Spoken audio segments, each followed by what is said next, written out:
واتها أصحابي هستا سيئات كو معان ولاشن قال لذن مقول شلبات ما شاء الله وحان به كرا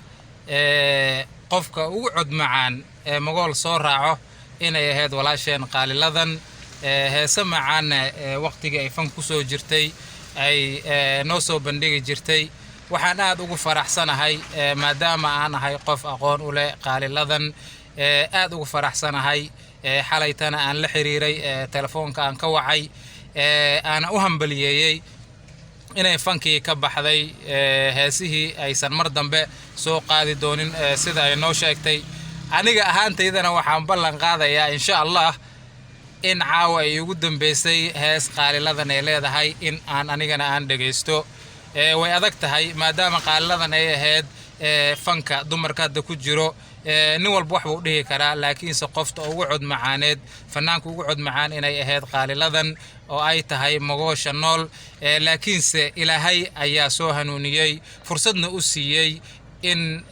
waqti fiican ay fanka ka baxdo oo ay ilaahi u noqoto waxyaabo badan oo dadka ay ku cibra qaataan ay qaaliladan aragtay waan ogaa qaaliladan inay tahay qof karti leh qof aqli badan waan ogaa wayna adag tahay in dadka qaarkood waxyaabaha qaarkood dunida ka dhacayo gabdhaheena yaryar ee ku jiro TikTokyada ku jiro YouTubeyada ee sida khaldan u isticmaalaya jirkooda muujinaya ama iyagoo niikinaya haddana sida silca u dhimanaya oo jirkooda uu go'go'aya qaarkood waa qisooyinkii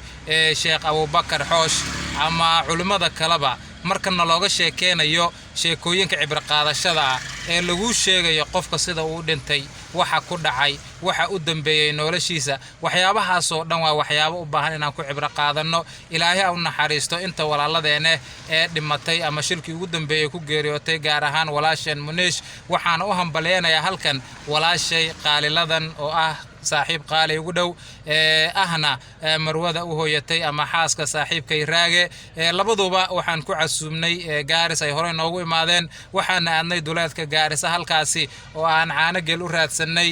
muuqaal qurux badan aan ku soo sameynay oo hadaba YouTube-kayga aad ku arki kartaan xalaytana waxaan isku afgaranay qaaliladan in mar kale ay imaato gaaris waxaan aadaynaa duleedka gaarisa neef yar baan qalanayna Allah u mahad celinayna waana duceysanaynaa sidoo kale Sheekh Kenyaawi ayaan casuumayaa inuu u duceeyo gabadha walaasheena inuu ilaahay ugu wado hanuunkaasi iyo in aysan dib ugu laabanin mar dambe heesaha aad baan kugu hambaliyanayaa walaashay qaaliladan sidoo kale walaalkay raage waan ku hambaliyanayaa waxaana ka codsanayaa gabadhaasi xaaskaaga ee walaasheen qaaliladan inaad ku taageerto go'aankaasi ay gaartay waxa jira qaabab kale oo badan oo dhaqaale ay walaasheen ku sameyn karto nin khibrad la ayaa tahay oo heer ka gaaray filmo ayaad sameyn kartaa muuqaalo ayaad sameyn kartaa sida haddaba aad sameysaan kuwaasi oo si asturan baad u sameysaan oo aad aan wala socdo muuqaaladaas ayaa heer idin gaarayo aadna insha Allah ka heleysaan wixii idinka soo gali lahaa heesaha marka raago gabadha ku taageer muuqaaladaas quruxda badan ee madadaalada ah in ay noo soo saaraan iyagoo asturan heesihiina aad ku taageerto sida uga baxday walaashay qaaliladan aad baan kugu hambaliyanayaa anigana mar dambe heesahaada caawa heestaasi macaan ayaan ku soo gabagabeeyay insha Allah waana kugu taageeraa arrinkaas aad gaartay hambaliyaan kula walaashay aad baan kugu faraxsanahay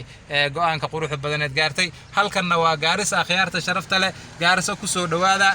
halka sidoo kale saaxiibkay Sheekh Kenyaawi waan la xiriiri doonaa isagana waxaan ka codsanayaa muuqaal baan ka soo duubi doonaa uu ku duceynayo qaaliladan inuu ilaahay hanuunkaas kugu sii wado aad baan u salaamayaa walaashay qaaliladan saaxiibkay raage adna waad salaaman tahay السلام عليكم ورحمة الله وبركاته هل كان نقد داونسان وصمكن ميديا باي باي بوم بوم هاي